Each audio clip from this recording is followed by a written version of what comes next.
pada pagi hari ini ada sedikit yang saya tanyakan terkait tentang alif lam. Jadi apakah makna dibalik alif lam mim? Itu yang saya mau tanyakan kepada Abah Guru Mursyid. Itu saja Abah, mohon maaf mengganggu waktunya. Salam hormat saya kepada seluruh keluarga-keluarga di sana. Insya Allah, mudah-mudahan Allah selalu melindungi kehidupan kita ini sehari-hari. Sekian dan terima kasih. Wassalamualaikum warahmatullahi wabarakatuh. Alhamdulillahi wa syukrillahi wa ni'matillah, insyaallah. Wahai anak, insyaallah dicintai Allah, dicintai Rasulullah, dicintai kekasih Allah subhanahu wa ta'ala. Alif lam mim, dzalikal kitabu la raiba fihi hudal lil muttaqin. Dalam kaitan dengan perjalanan ibadah, ilmu rumah tangga, hubungan suami istri, anakku. Alif lam mim. Alif adalah madi,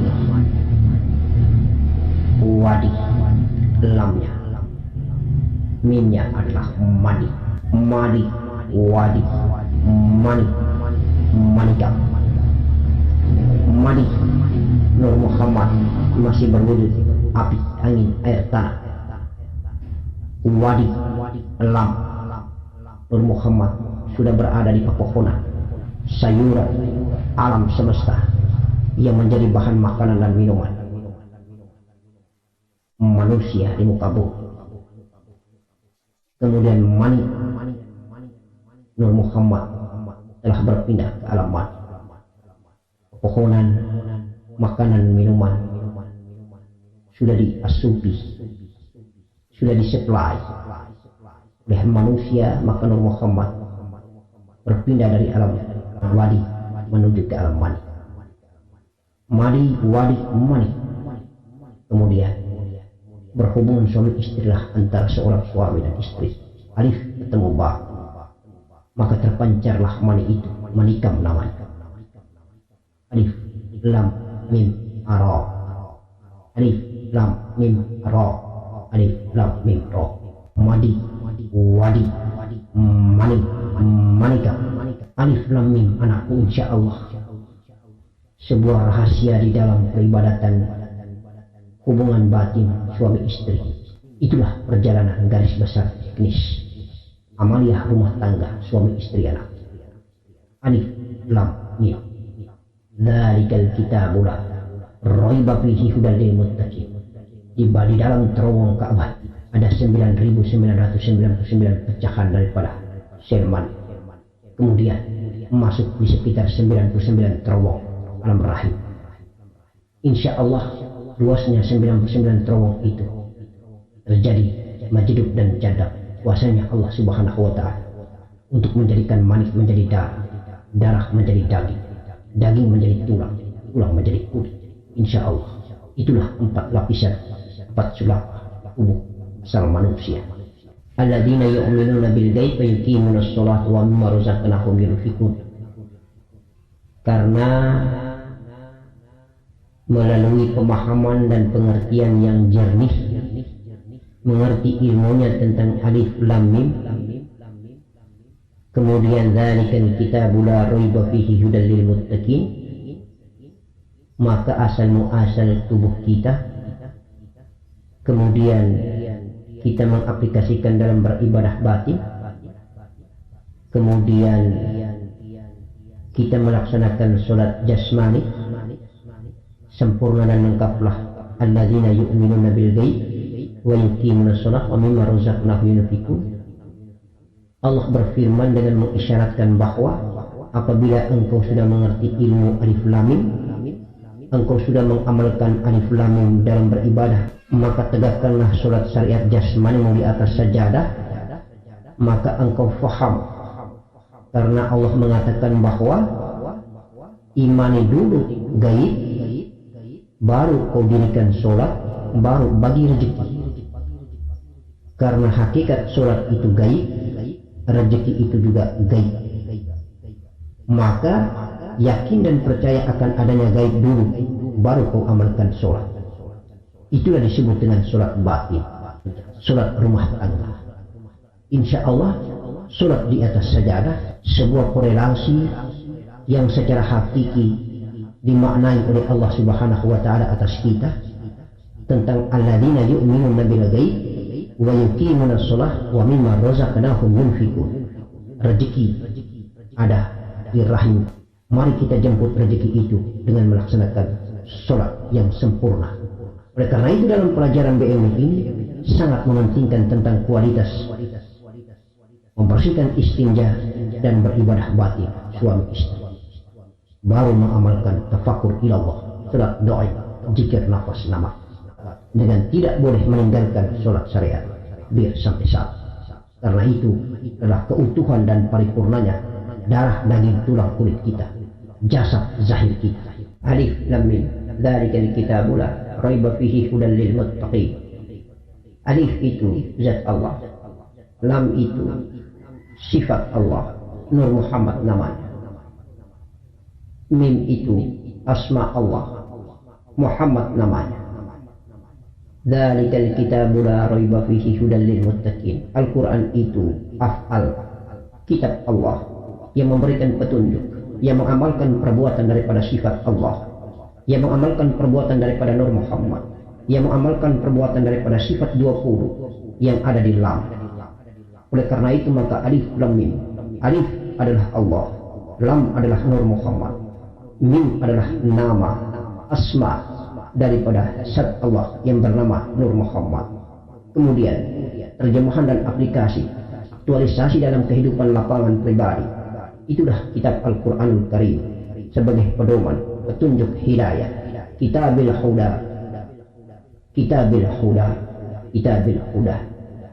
Alladzina yu'minuna bil ghaib wa yuqimuna sholata wa mimma razaqnahum yunfiqun. Insyaallah. Alif lam mim, alif lam mim, alif lam mim. A, I, U. Alif Allah, alif Ahmad, alif Adam. 3 huruf yang hanya diketahui oleh Allah dan rahasia. Barang siapa yang sudah mencapai makom rahasia, maka dia akan mengetahui tentang zat Allah, tentang Nur Muhammad, tentang Muhammad. Muhammad jiwa bernama Ahmad, Muhammad batang tubuh, itulah Muhammad sallallahu alaihi wasallam. Petunjuk dan af'al perbuatannya adalah Al-Quran. Itulah kitabil huda, insyaallah. Oleh karena itu maka ketika kita memiliki anak perempuan ataupun laki-laki, bila didatangi seorang calon untuk meminang anak kita, jangan sekali-kali kita bertanya di mana engkau bekerja, penghasilanmu berapa sebulan, berapa miliar, berapa ratusan juta, berapa juta. Jangan. Mari bertanyalah dia bagaimana latar belakangnya, insya Allah, sehingga dia bisa menyentuh anak kita dan bisa menurunkan generasi turunan kita dalam keadaan berkualitas ibadah hakiki di hadapan Allah Subhanahu wa Ta'ala. Karena kita tidak menyadari bahwa kadang-kadang hidup kita di atas sajadah ini seperti ulama anakku, tapi justru di atas ranjang kita berbuat melakukan ibadah bersama istri kita tidak bernilai ibadah. Padahal hubungan hakiki antara bersihnya istinja, kemudian kita beribadah di atas sajadah, kemudian kita beribadah bersama istri, semua adalah semua proses mekanisme perjalanan ibadah menuju kehadirat Allah Subhanahu wa Ta'ala. Karena setetes mani adalah kehidupan. Asal muasal diri manusia ini dari setetes mani yang tidak bisa dipungkiri. Setetes manilah yang masuk ke dalam rahim istri dan diukir dengan penanya Allah Subhanahu wa Ta'ala. Maka terukirlah dengan bahan baku mani itu di dalam rahim menjadi profil tubuh kasar manusia. Telinga seperti huruf dal, hidung seperti huruf alif, bibir seperti huruf mim, mata seperti huruf nun, tangan ini seperti huruf lam, kaki pun demikian adanya, tumit kaki seperti huruf dal. Al-Quran yang ada di tubuh kasar ini 10 juz lengkap adanya. Allah mengukir tubuh kasar manusia ini dengan asma-asmanya, dengan nama-namanya. Jika kita membantu 4 jari di telapak tangan kanan atau telapak tangan kiri. Kita merukukkan daripada ibu jari ini, maka terbentuklah huruf alif lam lam ha Allah. Lalu kita perhatikan hidung kita terbelah di antara 2 bola mata, maka bentuknya seperti alif lam lam ha. Insya Allah Allah mengukir tubuh kasar ini dalam bentuk asmanya Allah, Allah, Allah.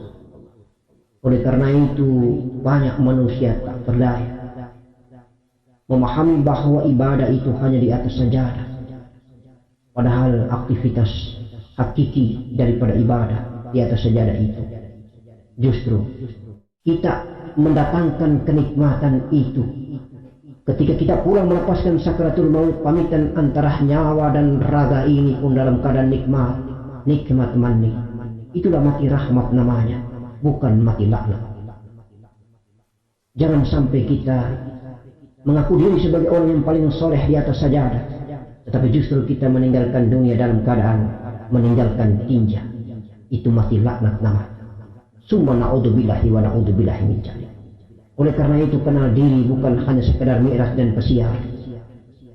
Mari kita merenungi dan bertafakur diri bahwa sesungguhnya asal muasal kita hanyalah dari setetes mani dan sel ovum. Asal kita dari telaga rahmat, dari air kehidupan itulah kita akan pulang dalam kembali nikmat adanya. Itulah yang dicari-cari dalam pelajaran ilmu hakiki ma'rifat billah. Insya Allah.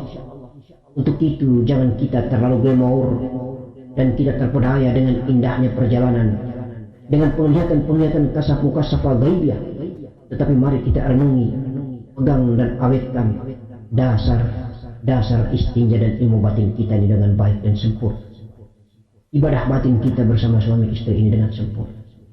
Bagi yang sudah tidak memiliki suami dan bagi yang tidak memiliki lagi istri, maka insya Allah Allah Maha mengetahui. Letakkan posisi hubungan ini dengan Allah Subhanahu wa Ta'ala vertikal adanya. Maka sebagaimana Abah pernah menjelaskan bahwa ketika tubuh mencintai jiwa, maka air mata cinta yang ada di kepala ini yang bertolak dari perasaan hati akan datang. Tetapi ketika jiwa sudah tenggelam di dalam Nur Muhammad, maka Nur Muhammad bersama jiwa tenggelam di dalam zatnya Allah. Nyawa mencintai rahasia, jiwa mencintai nyawa. Nikmat yang akan diberikan oleh Allah Subhanahu wa Ta'ala atas kita ketika kita pulang ke rahmatullah, tanpa memandang bahwa dia seorang janda atau dia seorang duda, tanpa memandang bahwa dia adalah seorang yang masih sedang memiliki istri atau suami. Insya Allah kenyataan dan kenyataan itu akan diberikan Allah Subhanahu wa Ta'ala. Itulah mautul hayat, itulah mautul basyir, ilmu yang cukup baik dalam perjalanan jalan pulang menuju kehadiran ilahi Rabbi. Assalamualaikum warahmatullahi wabarakatuh. Bismillahirrahmanirrahim. Assalamualaikum warahmatullahi wabarakatuh. Mohon maaf kepada hamba Tuan Guru Mursyid, ada sedikit pertanyaan dari saya. Ada hadis yang menjelaskan bahwa Muhammad itu adalah gudangnya ilmu dan Ali adalah kuncinya ilmu. Nah, mohon untuk rinciannya Pak. Insya Allah kita memahami apa-apa yang dijelaskan sama Pak Guru Mursyid. Itu saja Pak. Sekian dan terima kasih. Wassalamualaikum warahmatullahi wabarakatuh. Apa yang ditanyakan oleh anakku insya Allah, baginda Nabi Muhammad sallallahu alaihi wasallam adalah gudang. Alilah kuncinya.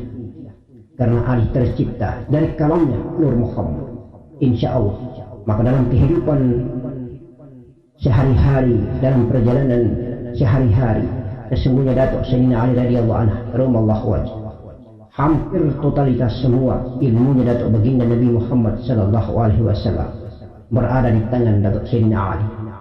Suatu saat di kala perbincangan itu terjadi adalah bahwa ditawarkan oleh Datuk baginda Nabi Muhammad SAW untuk agar sahabatnya menikahi anaknya yang dicintai, anak yang tercantik yang bernama Umi Fatimah. Ditawarkan kepada Datuk Sayyidina Abu Bakar, Umar, Utsman, Ali bahwa sesungguhnya wahai sahabat, di antara kalian apakah mampu menghatamkan 30 juz 6.666 ayat Al-Quran ini?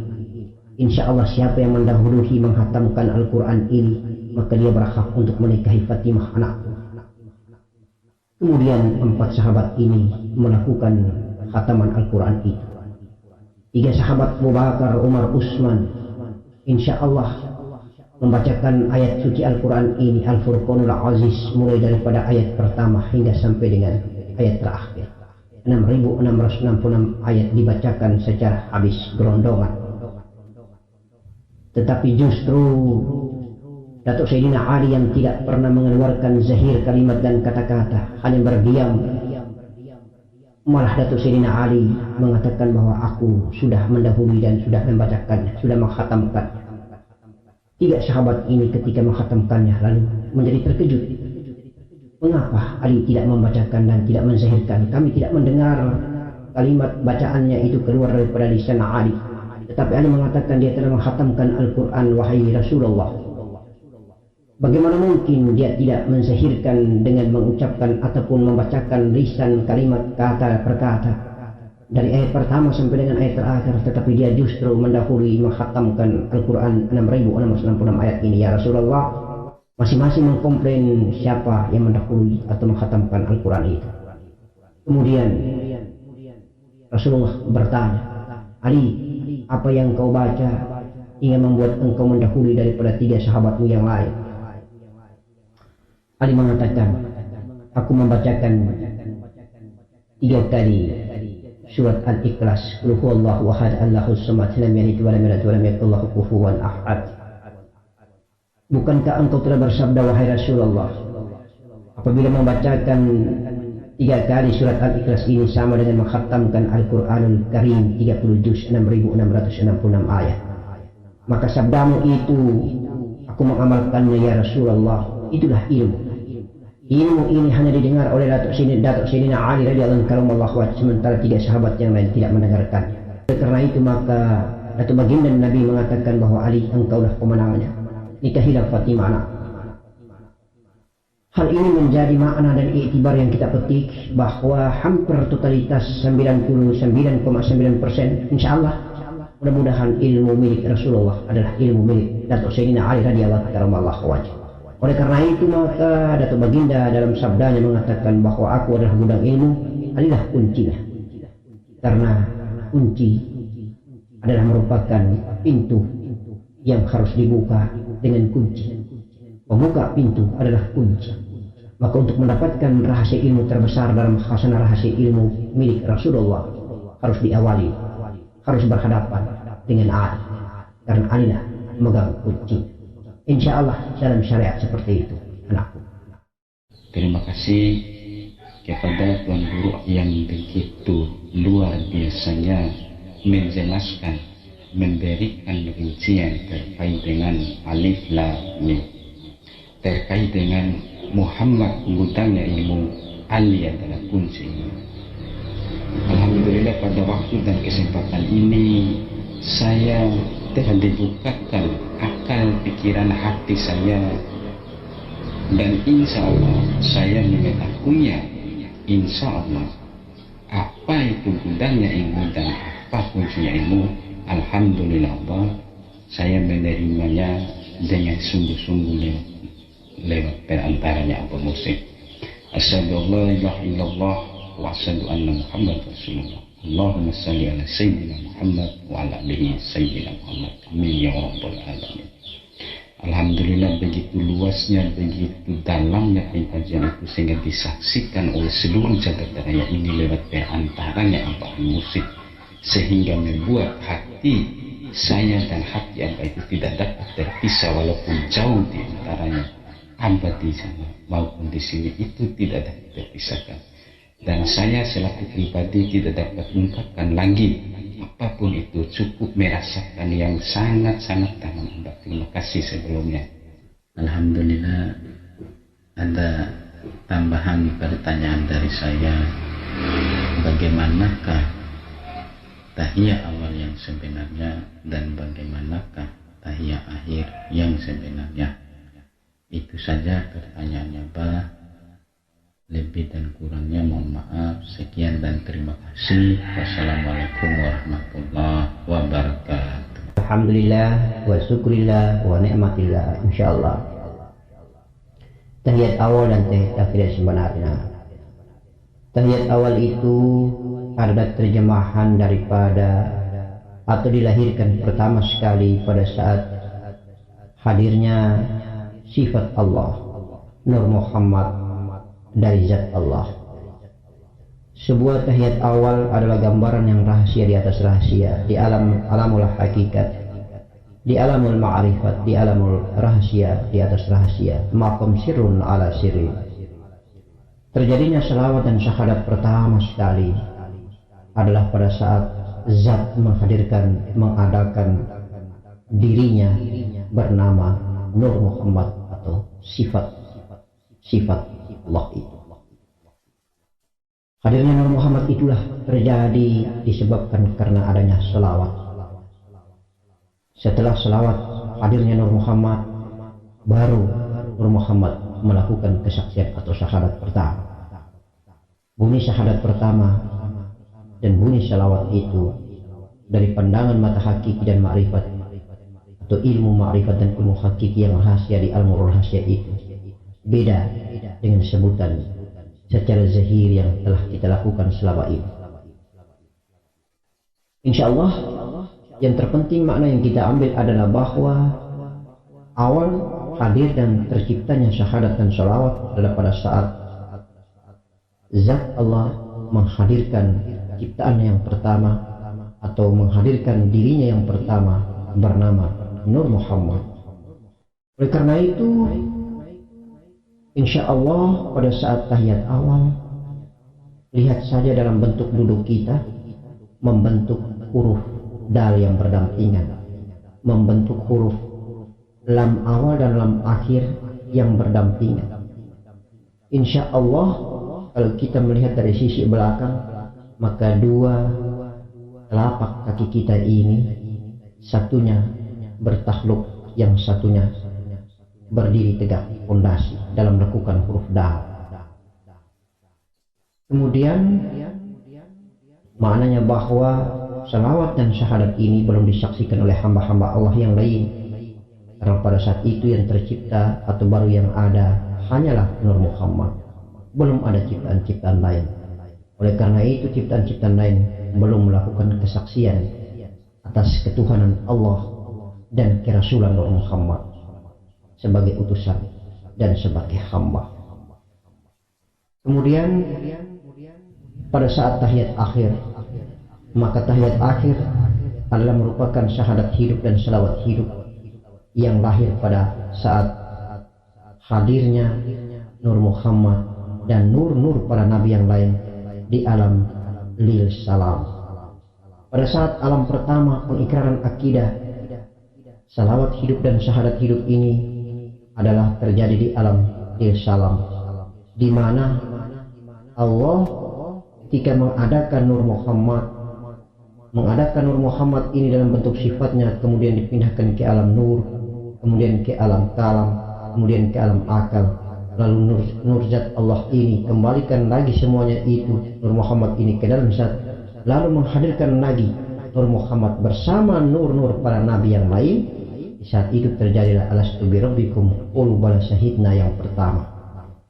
Kesaksian pertama itu, pengikraran akidah pertama itu bukan saja hadir Nur Muhammad dengan zat Allah, tetapi juga dihadirkan pula atau ada pula nur-nur para nabi yang lain, yang menjadi hadirnya nur para nabi yang lain karena disebabkan adanya Nur Muhammad. Sehingga Nabi kita bersabda, "Ala minurillah al-alamina minur." Aku dari cahaya Allah, dan karena cahayaku seluruh alam ini tercipta.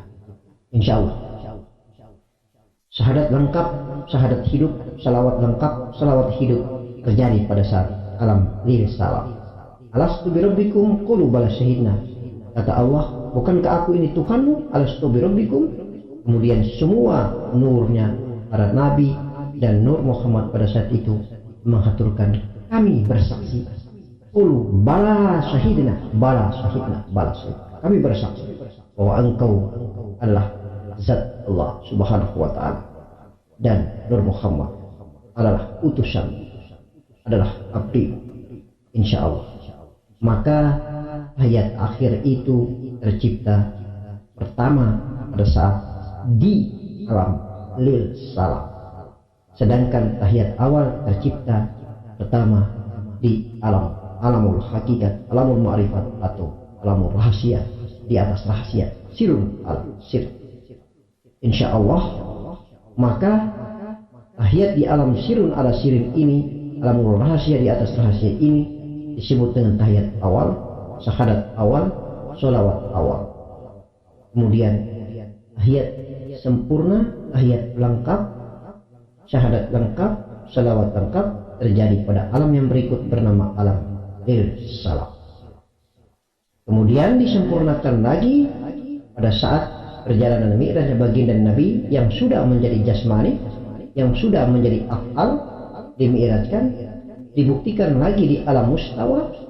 Nabi melakukan salawat dan syahadat itu lengkap utuhnya. Nabi bersaksi kepada Allah, Allah bersaksi kepada Nabi, dan diselawatkan oleh seluruh para malaikat dan para nabi. Bukankah ketika Nabi bermi'raj, Nabi ketemu dulu semua para nabi dari lapis langit pertama sampai lapis langit ketujuh, baru menuju alam mustawa. Di sanalah beliau disalamkan oleh Allah Subhanahu wa Ta'ala, assalamu alayka ya ayuhan nabi wa rahmatullahi wa barakatuh. Kemudian Nabi menjawab, assalamu alayna wa ala ibadillahi sholihin. Asyhadu an la ilaha illallah. Nabi bersaksi bahwa Allah Tuhan yang pantas disembah. Kemudian Allah pun bersaksi, wa asyhadu anna Muhammadar Rasulullah. Kemudian Allah pun bersaksi bahwa engkau adalah Muhammad Rasulullah Allah, utusan kata Allah. Lalu para malaikat semua menyahutnya dengan Allahumma sholli ala sayyidina Muhammad wa ala ali sayyidina Muhammad. Kami berselawat, kami meminta kepada engkau ya Allah mencurahkan selawat, dan kami pun semua berselawat atas Nabi Muhammad dan seluruh para nabi yang lain. Insya Allah, innallaha wa malaikatahu yusholluna ala nabi ya ayyuhalladzina amanu shallu alaihi wasallimu taslima. Anakku, insya Allah itu tataran ibadah kita kepada Allah Subhanahu wa Ta'ala dalam makna tahiyat awal dan makna tahiyat akhir. Mari kita bawa ke dalam praktek kita beribadah batin. Sesungguhnya tahiyat awal dan tahiyat akhir. Tahiyat awal merupakan salawat yang belum hidup, syahadat yang belum hidup, maka biasa dipakai dan diamalkan supaya kita tidak memiliki keturunan. Maka insya Allah Allah tidak mengizinkan hidupnya sel itu di dalam rahim dengan kita mengamalkan salawat yang belum hidup dan syahadat yang belum hidup. Cara duduknya persis seperti cara duduknya lam awal dan lam akhir. Insya Allah